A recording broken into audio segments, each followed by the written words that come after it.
কলিযুগে যে ভগবান আছে তার 7টি প্রমাণ আজ তোমাদের দেব।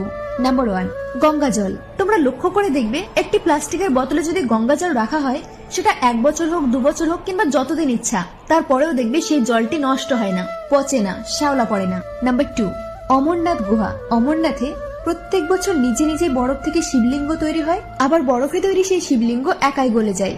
নাম্বার 3, জগন্নাথ পুরী মন্দির। এই মন্দিরের চূড়ায় থাকা পতাকা সবসময় হাওয়ার উল্টো দিকে ওড়ে।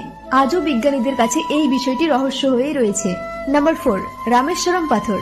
রামেশ্বরমে এমন পাথর পাওয়া যায় যা সবসময় জলে ভাসতে থাকে, যেখানে কিনা সামান্য ছোট পাথরে ডুবে যায়। নাম্বার 5, তনট মাতা মন্দির। পাকিস্তানের সীমানার কাছে রাজযুদ্ধের সময় তনট মাতা মন্দিরে অনেক বোম পড়ে, কিন্তু সেই বোম একটাও ফাটেনি। নাম্বার 6, কেদারনাথ মন্দির। 2013 সালে ভয়ঙ্কর বন্যায় এই মন্দিরের চারিপাশ তছনছ হয়ে যায়, কিন্তু শুধুমাত্র এই কেদারনাথ মন্দিরই সুরক্ষিত থাকে। নাম্বার 7, নিধিবন। বৃন্দাবনের এই নিধিবনে এখনো ভগবান কৃষ্ণ আসে বলে সবাই মনে করে, এই জন্যই সূর্যাস্তের পর কেউ সেখানে থাকে না।